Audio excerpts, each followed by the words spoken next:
So now you've got your music career is thriving. It could have really just stayed like that because your music career is amazing and you had really done a great job in building your music career as a business.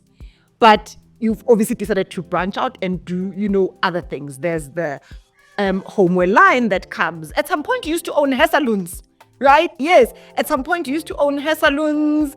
I did say she's quite an entrepreneur, guys. There's so many businesses that this woman has started. Like, it's incredible. So how do you decide what business venture, to go for? Well, obviously, music was, I didn't even think it was a business when I started. I thought, okay, there, I'm in love with the DJ. I'm burning up. My heart's on fire. I'm burning up. and when things getting better, and I could see that, it looks like this could be a career that can last me for a long time.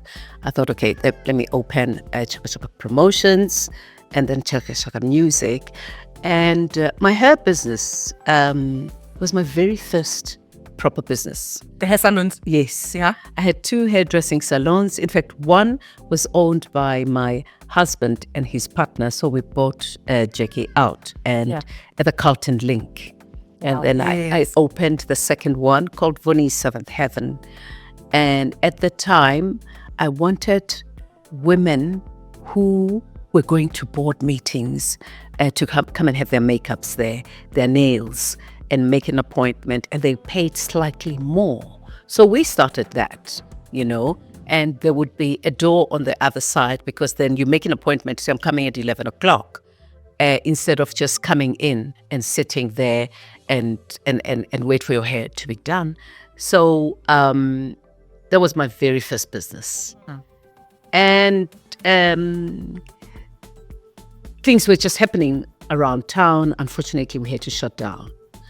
By 93, 94, my husband had bought 2 of those big American cars. And one of our friends says, why don't you just start a transport business? And I thought, why would we even do that? Yeah.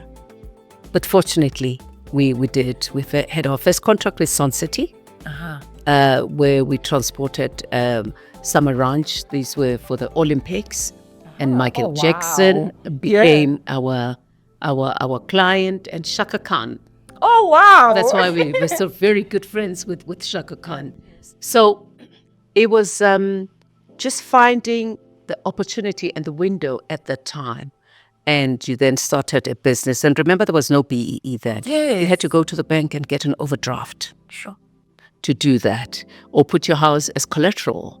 So things were not very, very easy. Yes. And obviously, when BEE started, it favored those who had connections. Yes. And I'm very happy for people who really made it, from that. But that's how I started my business career. Wow. From the music, because I didn't think there was going to be a long life in the industry. So I had to make sure that the money that I get from my music works for me as well, and it sustains me. That's how I did it. Wow.